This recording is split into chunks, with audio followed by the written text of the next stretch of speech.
nós começamos. Graça e paz, então, mais protocolarmente para os alunos aqui presenciais. Graça e paz para você que está na plataforma digital. Um abraço também carinhoso desde Portugal para nosso ministério lá no Brasil, CEPAM. Nós estamos conversando toda semana. Um abraço para a liderança, apóstolo Getúlio e a comunidade aí. Um abraço também para o apóstolo Reinaldo Miguel, da querida igreja Experiências. Nós estamos também ligados e vamos enviar para vocês também material. Deus abençoe vocês, o ministério aí no Paraná, São Paulo, Santa Catarina. Estamos chegando em vários lugares. Deus tem abençoado grandemente, não é? Grandemente. Então, bem-vindos em nome do Senhor. E o estudo de hoje, o tópico de hoje,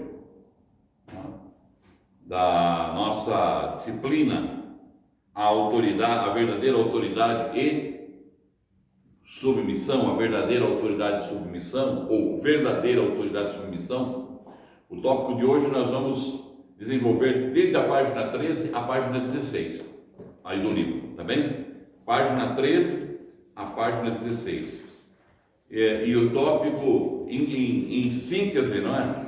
Abrangendo tudo que vamos falar nesta noite, mais alunos chegando além, um grupo forte de alunos. Aleluia! Isso aí é um exército que chega. Vamos aplaudir esse exército abençoado. Glória a Deus! Um exército que vem além fronteiras, hein? Passaram a fronteira, que agora estão morando além fronteiras. Será que é Espanha? Será que é França? Será que é Itália? Fica no ar, depois a gente vai responder. Mas calma, já estão morando além fronteiras. E vieram, hein? Amém? Então, assim, guerreiro vem mesmo, passa as fronteiras e avança em nome do Senhor. E nós estamos passando as fronteiras.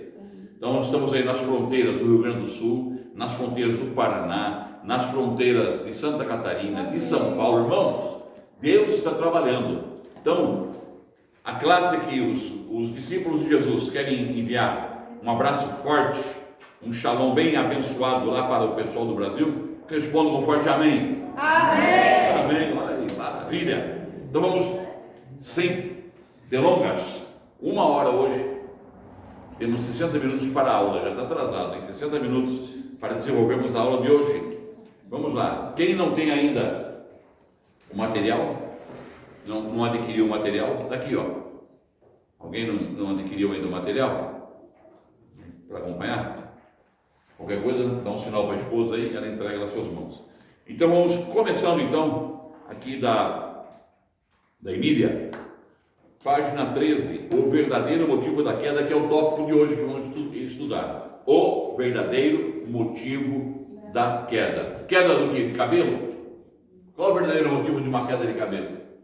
São vários, tá? Organismo, uma herança genética, sei lá. Alopécia. Oi? Alopécia. Alopécia, tem, né? Mas não é dessa queda que nós estamos falando, é a queda, nós estamos estudando aqui, a queda de Lúcifer, a queda do arqui-inimigo, tornou-se o arqui-inimigo, tornou-se o diabo, que traduzindo é o acusador, o adversário. Como é que pode, não é? Nós estamos falando antes da aula. Uma pessoa, um ser, um ente que está em luz, está na plenitude de Deus, do amor e da misericórdia e da graça. Deixe o coração perverter-se. Vamos ver hoje como nós temos que cuidar também do nosso coração. Emília, lê conosco. O verdadeiro motivo da queda. É possível que a queda de Lúcifer não tenha sido repentina, mas algo gradual e lento que Deus foi suportando. Tu dizias no teu coração, Isaías 14, 13. Todo o processo pode ter sido longo, por Deus sempre dar oportunidades e usar sua misericórdia, da qual suas criaturas sempre se valeram. Ele deve ter servido a Deus com toda a sua fidelidade por muito tempo, até que, pouco a pouco, por causa de sua extrema sabedoria e formosura, achou que podia agir por conta própria e ajudar Deus com sua muita capacidade. Sua alma, que antes lhe era totalmente submissa, começou a fazer coisas a partir de si mesma, mas sem Deus. Antes nada fazia por si mesmo. A fonte de suas ações era Deus. Todavia, depois de tantas realizações bem-sucedidas, pensou ser sua própria capacidade e origem do sucesso. Assim despertou o eu, o ego, como outra fonte de autoridade, além da de Deus.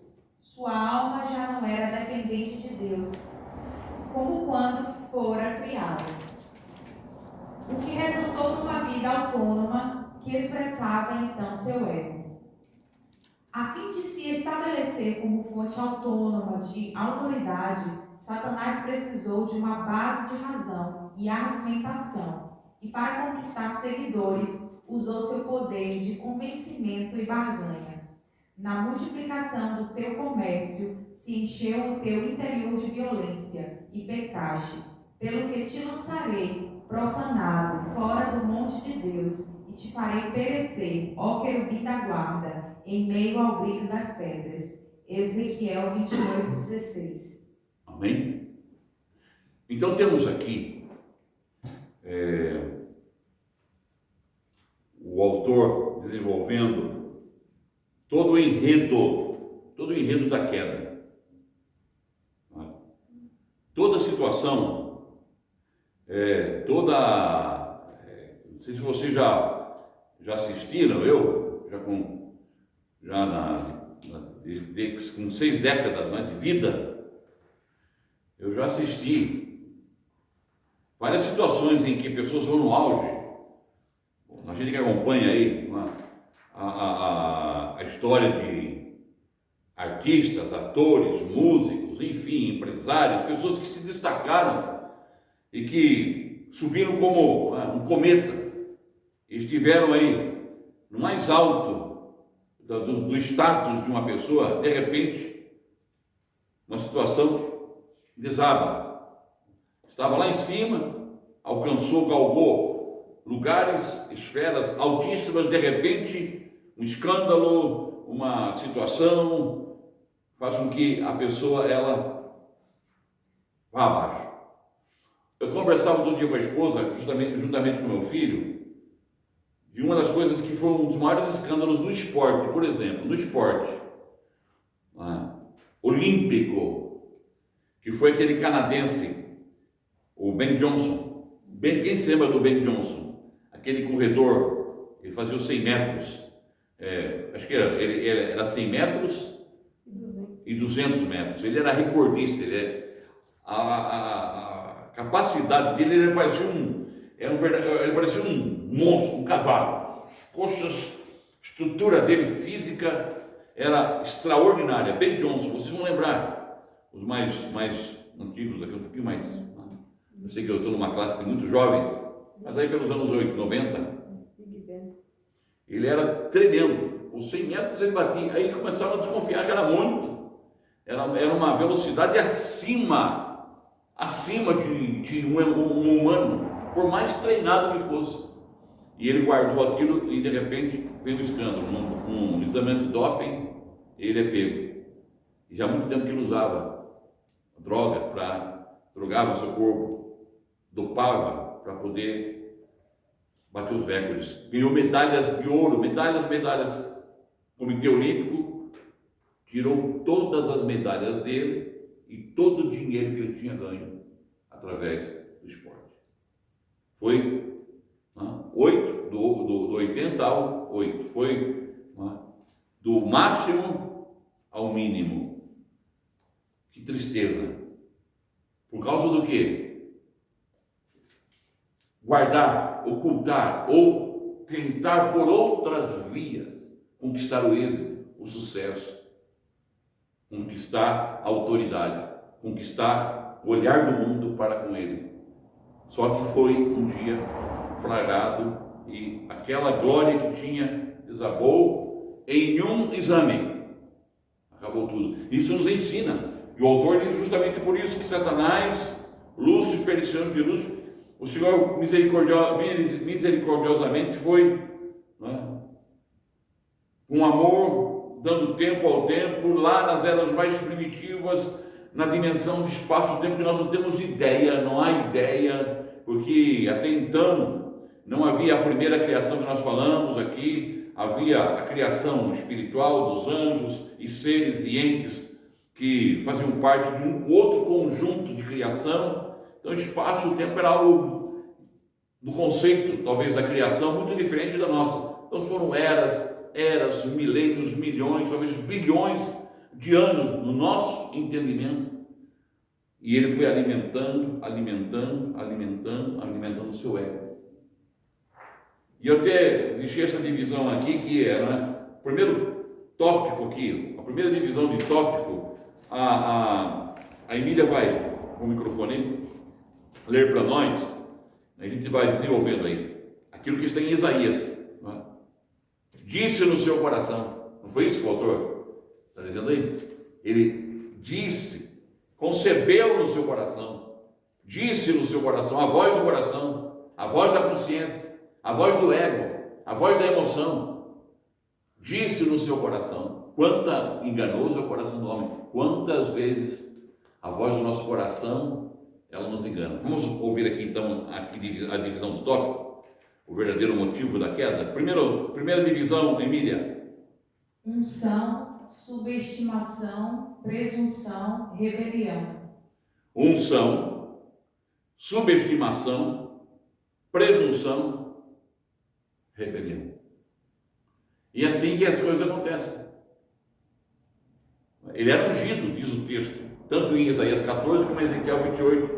Tu eras ungido, querubim da guarda, entre as pedras afogueadas passeava, governava, tinha tudo, beleza, grandeza, tinha poder, governo, tinha unção. Unção no Antigo Testamento era o ato de, com um líquido ou azeite, molhar alguém, untar alguém. Quando Samuel vai ungir Davi, ele leva um utensílio de azeite e unge Davi. A unção era assim, derramava-se, deitava-se o azeite na cabeça do ungido. Aqui era no selo de aprovação. Vamos ver 1.1. 1.1. Unção, aprovação, marca, credencial. Olha aí, unção. Então, esse untar com azeite, esse derramar de azeite, na ótica de Deus, no coração de Deus, era o que? Era e representava aprovação, uma marca, uma credencial. Esse é o meu ungido. Alguém separado. Ungido também era alguém separado para uma função. Não é para um título, é para uma função. Quando Samuel vai ungir a Davi, o Espírito do Senhor diz para ele: você pega o azeite, pega o utensílio, coloca o azeite e vá a Belém ungir quem será o rei de Israel, a sua função reinante. Então, a unção é para nos tornar e operar em nós função, não é título. Ministério não é título, é função. Não é cargo, é encargo. Há uma diferença tremenda nisso. E que nós estamos assistindo também nos nossos dias, é uma confusão. Não é unção, é uma confusão. Onde unção se torna uma marca para título, para orgulho, para ego. Onde as pessoas não querem cargos, mas querem cargos. E nós vamos ver que tudo isso já estava no processo de queda no coração de Satanás. Vamos lá, 1.2. Subestimação, não dá devido apreço. Então, 1.2, subestimação. O que é subestimação? Não dá devido apreço. Não levar em conta. O coração começou a se corromper, o coração começou a se desintegrar e ele não levou em conta isso. Irmãos, o pecado, a tentação não é pecado. Tentação não é pecado. Pecado é ceder à tentação. Tentação não é pecado. Eu não posso impedir que um pássaro voe por cima da minha cabeça. Não posso impedir, mas posso impedir que ele faça ninho. Com essa figura ilustrativa, eu quero dizer o quê? Que tentação não é pecado. Tentação é o pássaro que passa por cima da minha cabeça. Davi pecou. Davi brincou com a unção, não levou em conta. Quem se lembra? Quando os reis foram para a guerra, Davi ficou no palácio real e foi dar um passeio na varanda da casa real. E viu uma mulher banhando. E viu. Era inevitável, ele estava passando, a mulher estava se banhando ali. Não sei o enredo, por que razão naquele horário ela estava ali. Não sei se ela estava por livre e espontânea vontade, se houve ali todo um teatro de... Mas o certo é que ele estava passeando, deveria estar onde? Quando os reis vão para a guerra, Davi ficou em sua casa. Deveria estar no campo de guerra, trabalhando. Ficou. E aí, quando ele olha, ele vê a mulher se banhando. A primeira vez que ele olhou, foi a tentação. É inevitável, ele olhou, ele viu. É inevitável, ele viu. O problema é que não foi no primeiro olhar, foi no segundo olhar, no terceiro olhar. E aí, os olhos foram seduzidos. Ele poderia ter visto, no seu coração, desconsiderado, virado o rosto, entrar para dentro da casa e dominar aquela tentação. Já passou por essa experiência? Algo quer pegar você, uma tentação, ou mesmo você está fazendo um jejum, ou tem um propósito, vai separar algo para Deus, você tem um tempo de oração, ou uma oferta que você colocou um propósito, e de repente vem aquela tentação de você mexer com aquilo, é um negócio forte, e você diz, não, em nome do Senhor, e fecha o negócio ali, e o coração diz, não, em nome do Senhor, eu vou vencer. E vence. Eu estou fazendo dieta. Não é brincadeira. Eu estou fazendo a minha dieta. Não peguei dieta de nada, de ninguém. Eu fiz um propósito. E fiz um propósito do Senhor. Essa dieta, ela é uma dieta que ao mesmo tempo ela é uma entrega ao Senhor, é uma consagração que eu estou fazendo. Não é brincadeira.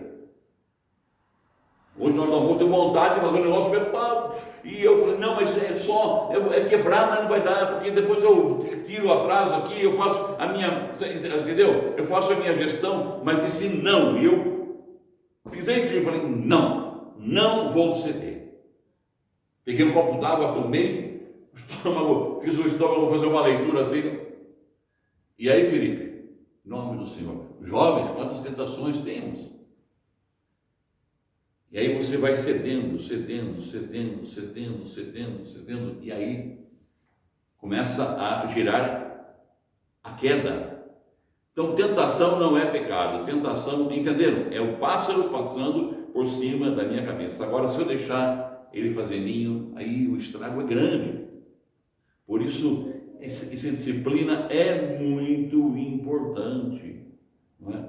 Quando a subestimação...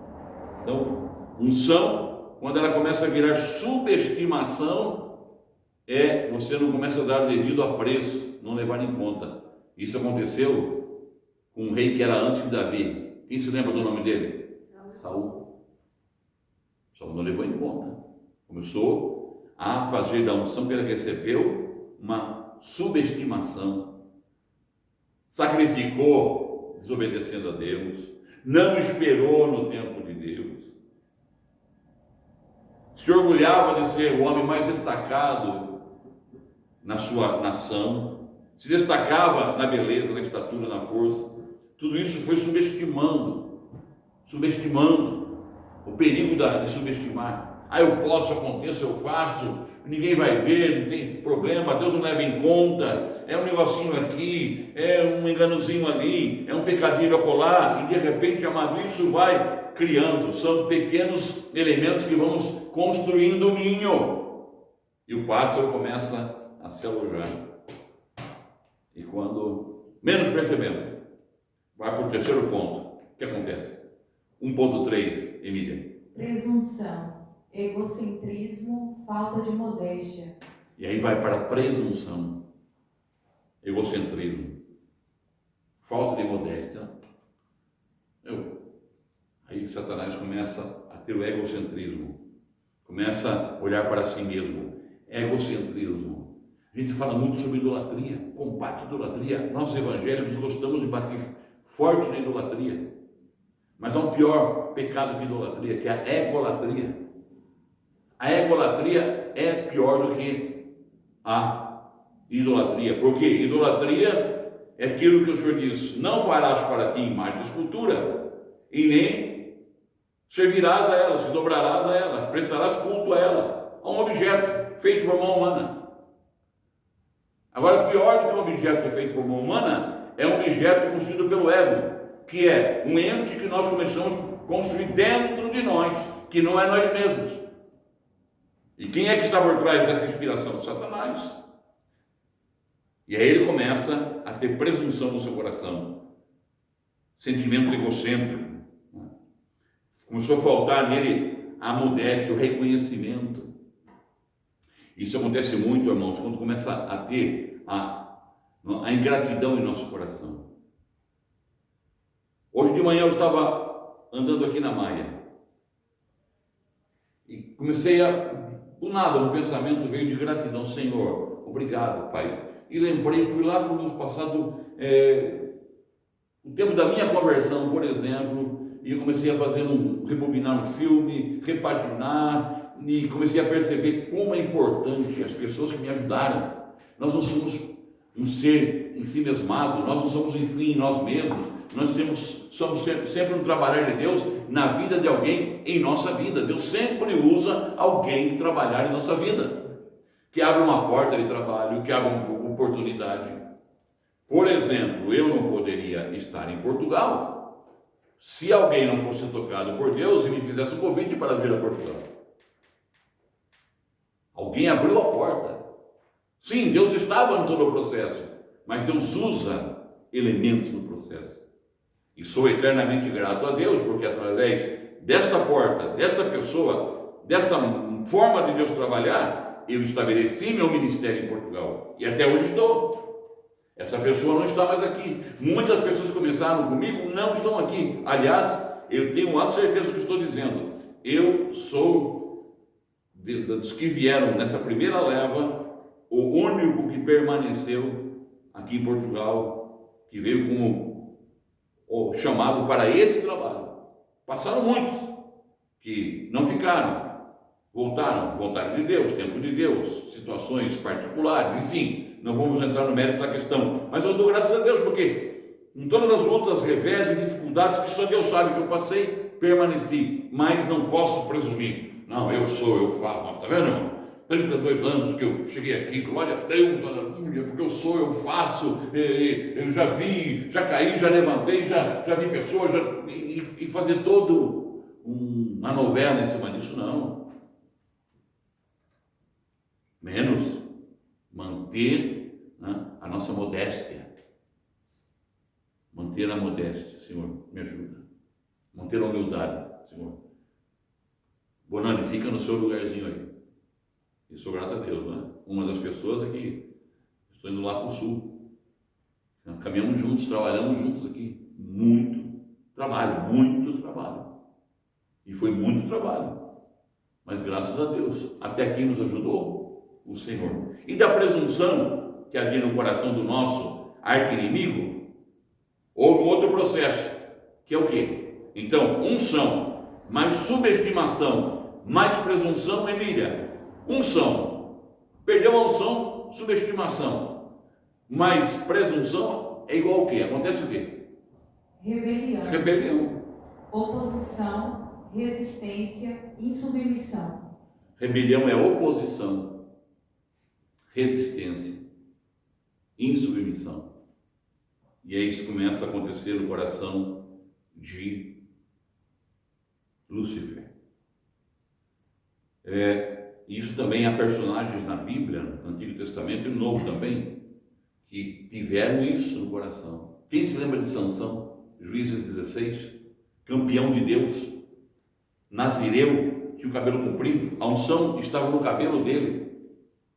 O Senhor tinha dado esse mistério para ele, só que ele tinha uma senha, ele não podia contar, um segredo que estava no cabelo. Mas ele brincou, olha só, recebeu a unção. Sansão é um tipo também de Lúcifer. Por quê? Recebeu a unção, subestimou a unção, depois, não é?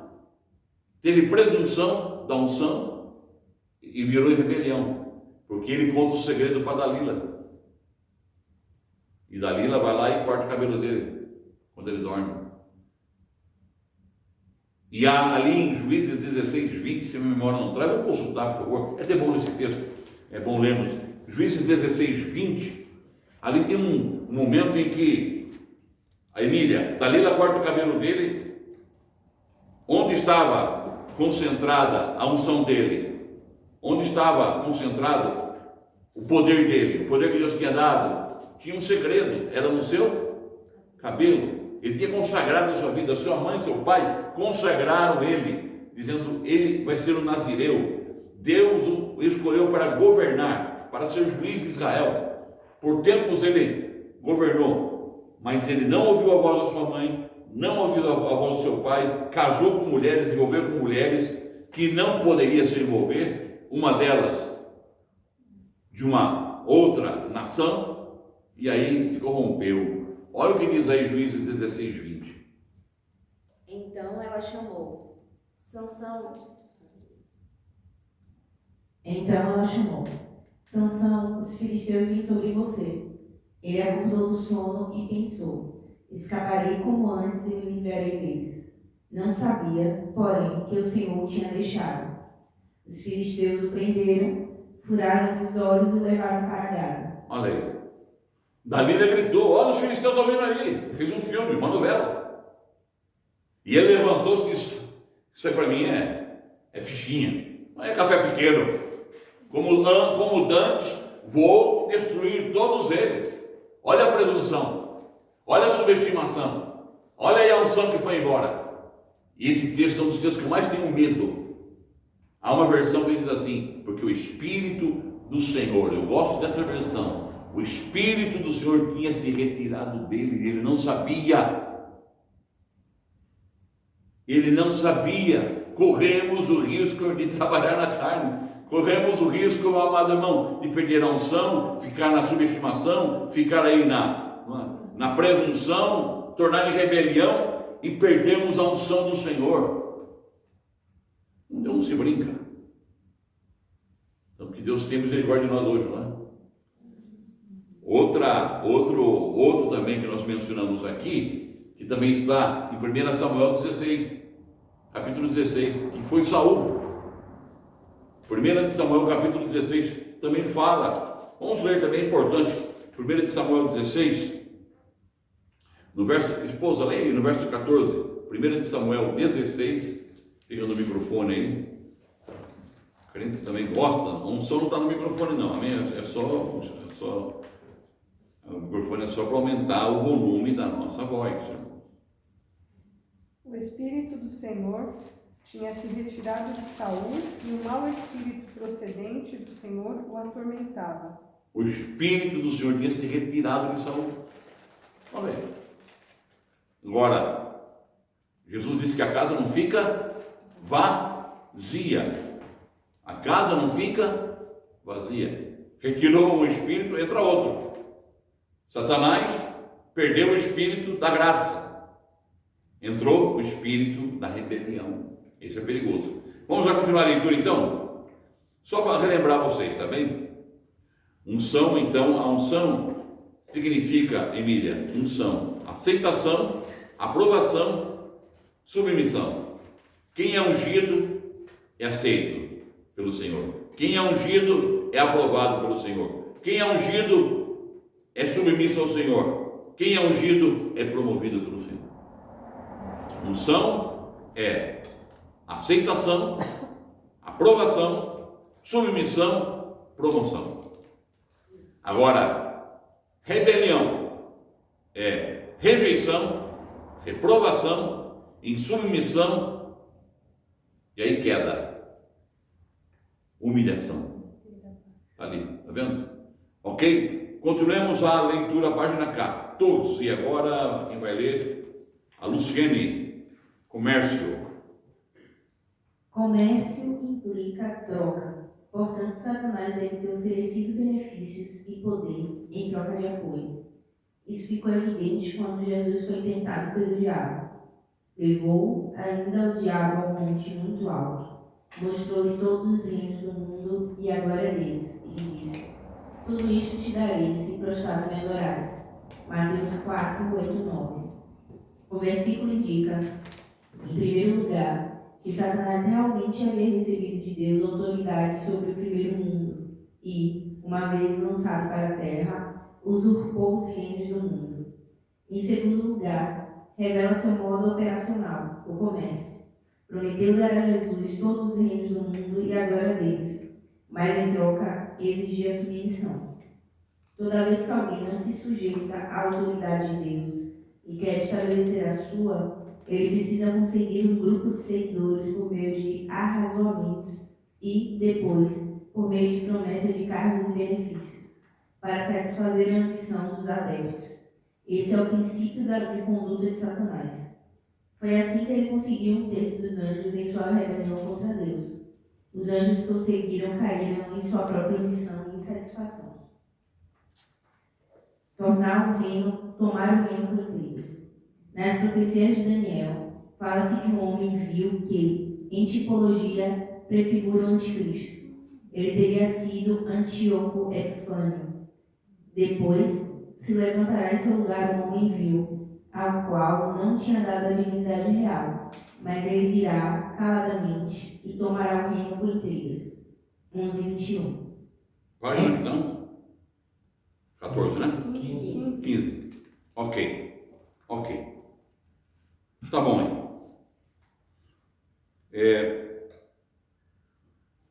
Veja bem. É inimaginável. Eu não sei se vocês estão percebendo isso. Se não percebeu, melhor ainda. Mas por incrível que pareça, no nosso meio, chamado meio evangélico, nós proclamamos tanta santidade e a grandeza de Deus, e falamos que somos o corpo, a igreja, e isso é um dos itens que nós mais assistimos. Divisão, fragmentação, facção, em nome do Senhor. Não sei o que e tal, gente levanta, porque não, é um pastor, é porque é liderança, é porque vamos dividir, vamos para lá, vamos alugar, vamos comprar, coloca cadeira, isso é fácil. Colocar cadeiras, comprar, alugar um salão, abrir um salão e colocar um púlpito, meu irmão, isso é fácil, é muito fácil. Mas a implicação é muito mais profunda. Eu louvo a Deus que em todo o meu chamado, desde a minha conversão até o meu preparo para seminário, tudo, graças a Deus, Deus foi misericordioso comigo. Logicamente, houve uma intercessão na minha vida, pessoas intercederam por minha vida, minha mãe intercedeu muito pela minha vida. Eu sempre me conti em questões, por exemplo, né, de ficar de um lado ou de um outro. Nunca tive posições, minha posição sempre foi ao lado do Evangelho. Assisti tudo que vocês possam imaginar numa igreja, numa comunidade, onde se reúnem pessoas em nome do Senhor, e também onde pessoas em nome do Senhor fazem as maiores barbaridades. Assisti tudo que vocês possam imaginar. Entretanto, nunca permiti que o meu coração me corrompesse. E nunca levei 1%, 1/3%, estrela, nunca levei ninguém e embandeirei alguma coisa em nome de qualquer outra coisa. Nunca. Porque eu sei o que isso pode provocar. Mas vamos aqui na divisão, né? Na segunda divisão do tópico, ler com a Luciene aqui, juntos. Vamos ler. Comércio, modus operandi da rebelião. 2.1. Então, o modus operandi, o modo operacional, como ele diz aqui, o modo operacional, modus operandi é um termo latino, né? De latim. O modo operacional do inimigo. Vamos lá, ver como então é o modus operandi da insubmissão do comércio de Satanás. 2.1. Vendedores de promessas, cargos, títulos, etc. É a forma de praticar. O comércio é a maneira de se praticar. O inimigo começou a virar um comerciante, um negociante, um vendedor de ideia. Diz que ele seduziu um terço das criaturas celestiais. Ele seduziu um terço. Vocês imaginem, a palavra diz que o Senhor criou miríades e milhões e milhões e quase que incontáveis. Ele seduziu um terço daquela visão, pelo menos em figura de linguagem. O Senhor quer nos revelar algo.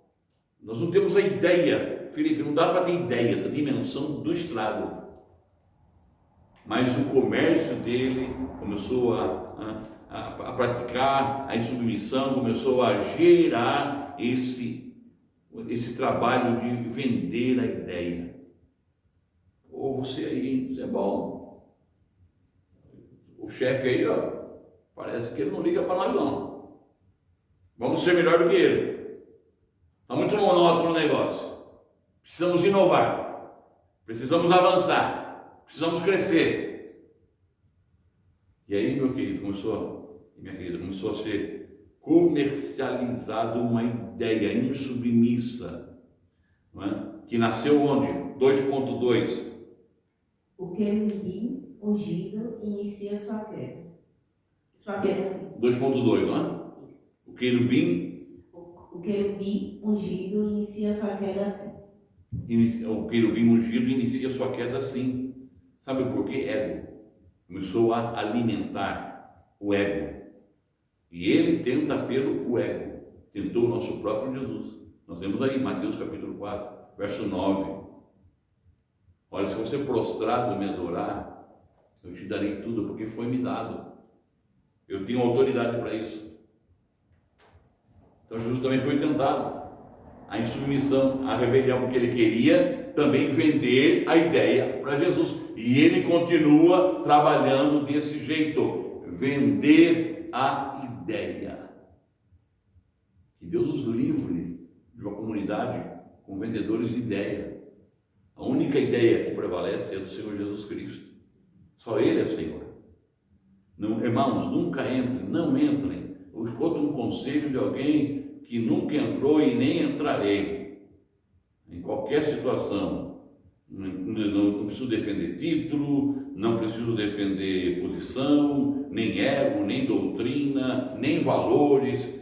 Deus não quer nem que eu esteja com essa bandeira, estou do lado do Senhor. Essas frases de efeito, essas frases, eu estou do lado do ungido do Senhor, eu estou do lado do Senhor. Você tem que estar no Evangelho. Você não tem que estar do lado do Senhor, tem que estar no Senhor. No Novo Testamento não é estar do lado do Senhor, é estar no Senhor. Aleluia. Ungido pelo Senhor. O que passar disso é rebelião.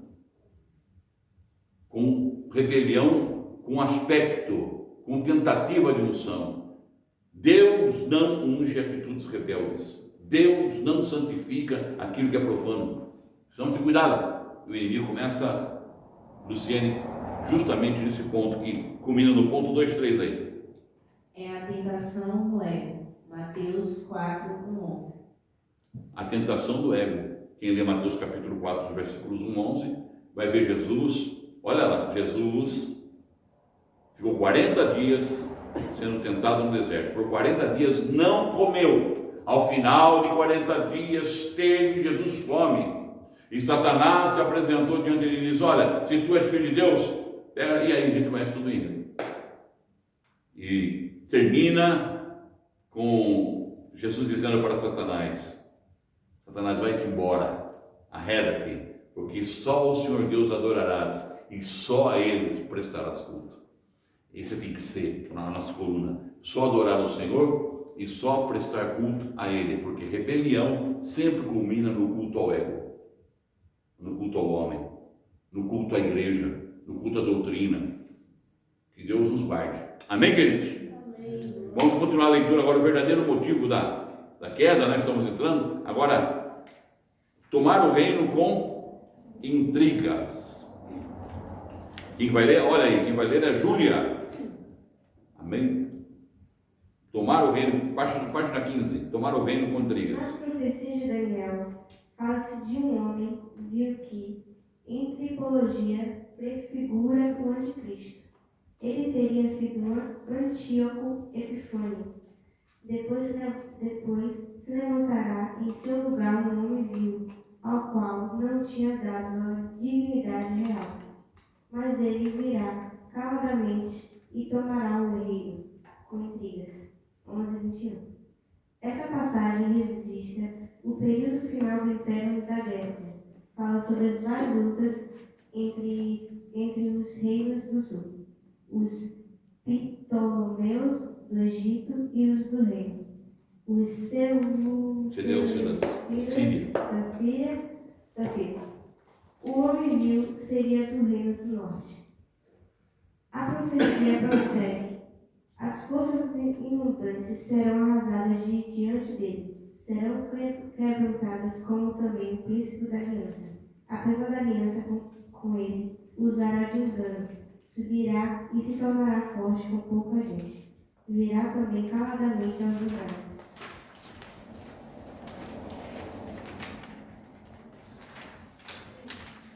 Página 16 agora.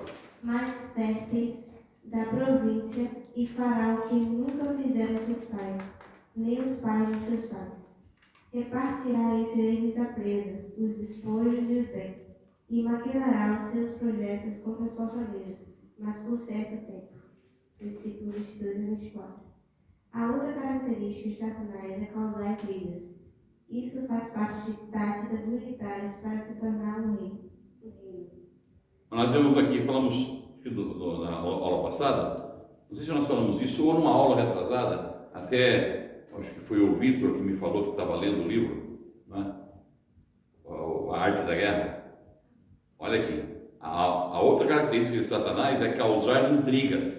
Isso faz parte de táticas militares para se tomar um reino. Continua aí, então, Júlia, na sua tática de leitura.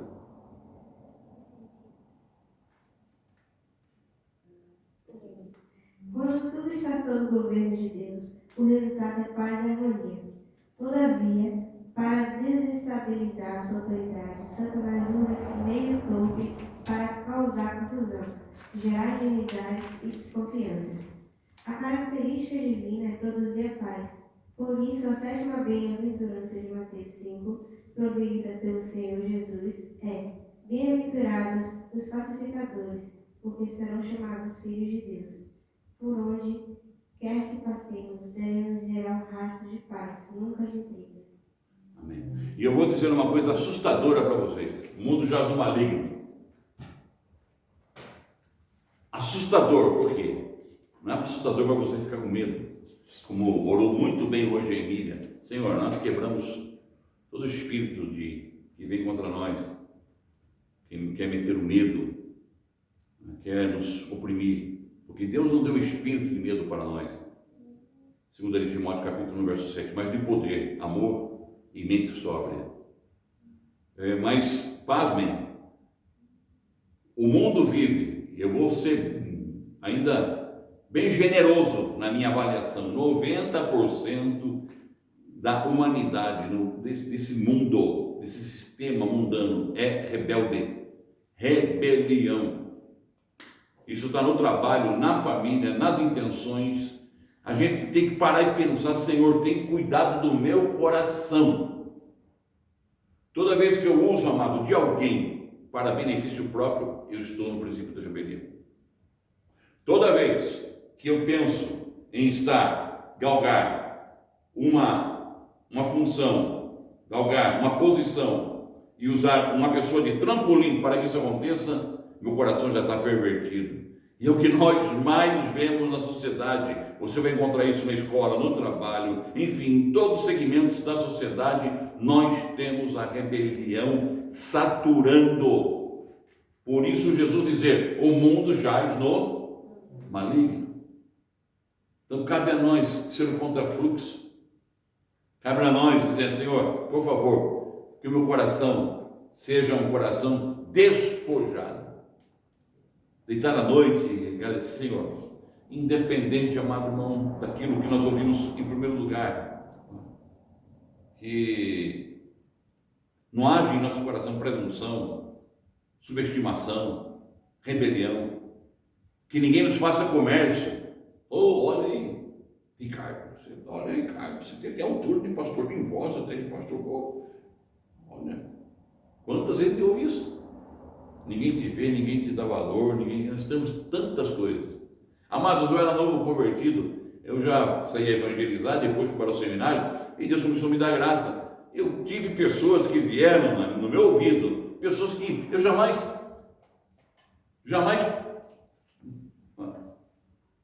pensaria que pudessem ter tais atitudes. Bonani, olha, você precisa ter o seu ministério. A igreja precisa ter uma comunicação, alguma coisa para você. E eu sempre fui muito tranquilo nessa área. Eu no interior do Mato Grosso do Sul, numa cidade chamada Três Lagoas, recebi uma equipe de missionários suecos. Já naquela época eu era evangelista, queriam me ungir para pastor, porque a igreja não tinha pastor e eu estava fazendo um bom trabalho. Eu orei ao Senhor, não senti de Deus que era o tempo, rejeitei. E houve até uma contraproposta, mas olha, você tem dons e dotes? Não, eu quero que seja Deus dando o aval. Eu não vou por presunção, eu não vou por boa intenção, eu quero ter boa intuição. Boa intenção não vale, boa intenção não produz unção. O que produz unção é boa intuição, saber a hora de Deus, de todas as coisas. Amém, amado? Isso é muito importante. Antíoco Epifânio, esse cidadão aí que apareceu na leitura, prefigura o inimigo. Eu também creio que esse enredo aqui de Daniel 11 também tem a ver com o que aconteceu com o nosso Senhor Jesus Cristo. Satanás articulou todo engano, articulou sua condenação através da liderança do Sinédrio judaico e também do governo romano. Jesus foi condenado pela religião e pela política. Governo humano, tentação, tudo aquele. Então, Satanás, há um texto que acho que, ou em Marcos, creio que em Marcos, que diz que Jesus, Satanás deixou por um tempo a tentação, por um tempo, volta de novo tentá-lo. E com essa tentação, toda essa articulação para destruir, tentar desfazer o ungido do Senhor, como está aqui em Daniel. Então, esse é o trabalho de Satanás, não é?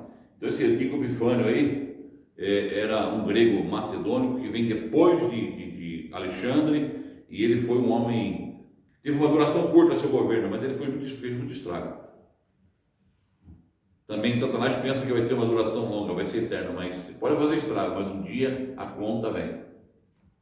Toda rebelião produz um dia uma fatura, e nós vamos ter que pagar, que Deus nos guarde, né? Nem pagar nada, vamos estar cheio de graça do Senhor. Em nome de Jesus. Ponto 3 aí, dá para ler a divisão aí? Júlia, e vamos encerrar nossa aula de hoje. Ponto 3. Rebelião e as maquinações da alma. Daniel 11, 24. 3.1. Plano, nasce, nutre, desenvolve e age no coração. A rebelião, ela nasce, nutre, desenvolve e gera a árvore do conhecimento do bem e do mal. E nós, não podemos nutrir, não, dá alimento, tem que quebrar em nome do Senhor, matar ali aquela raiz. Quando você vê que no seu quintal, né, você tem um quintal bonito e ali no quintal você tem as mulheres que gostam de fazer, não é aquela, como chamamos, um jardim bonito, muitas flores, começa a ver em praga, você faz o quê? Arranca a praga logo no início para que ela não se desenvolva, não pode nutrir ela, você tem que matar ela logo, para que ela não cresça. 3.2. Resultados. Confusão, inimizades, Desconfiança. É isso que Satanás produziu: confusão, inimizade, desconfiança. Quantas vezes Satanás usa isso? Semeia numa comunidade confusão, inimizade e desconfiança. A gente tem que estar livre, amado, nós temos que estar livre. Andar com as pessoas, seja da família, seja do trabalho, até da igreja, totalmente sem bagagens de ficar... Conhece aquele? Fica um pé atrás com essa pessoa. Já ouviu esse termo? Com essa pessoa tem que estar com o pé atrás. Tem que ter cuidado, mas um cuidado sem pressão, sem doença. Eu, meu amado irmão, eu vivo a vida assim, livre, leve e solto, em nome de Jesus. Não tenho inimigos. Se tenho, não considero. Se tenho, não dou, não alimento. Por quê? Porque até que o Senhor me tem ajudado, aleluia. Ele é meu Senhor, eu tenho tudo. Amados, nós temos tudo. Nós temos o Senhor. Ele é a nossa graça, Ele é o nosso Salvador. Ele é o Senhor. Nós temos que declarar como Tomé, incrédulo, quando ele vê Jesus Cristo e toca na ferida dele e diz assim: Senhor meu e Deus meu, acabou, ponto final, ponto assente. Ele é Senhor meu e Deus meu. O que vier disso, aleluia, é lucro. E a gente vai vencendo em nome do Senhor. 3.3. Rebelião deixa rastro de intriga. Rebelião deixa rastros de intriga. E é interessante, quem é seduzido por rebelião se torna rebelde. Nunca mais. É difícil, hein? Se consertar. Difícil. É difícil se consertar. 4 aí. Quem vai ler a divisão 4? Faça isso para nós agora, nosso querido Miguel, com essa voz bonita também, radiofônica. Chamados para... Por favor, sem ciúmes aí, sem ciúmes. A voz dele é bonita também. A do Ricardo também é linda.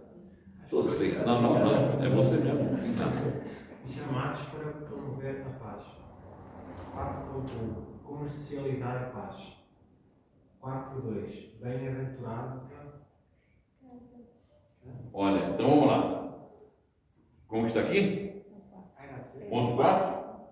Chamados para promover a paz. Jesus disse em Mateus 5:9. Bem-aventurados pacificadores, porque eles serão chamados filhos de Deus. Então vamos ler muito bem aí, Miguel. Vamos comercializar a paz. 4.2. Bem-aventurado da submissão.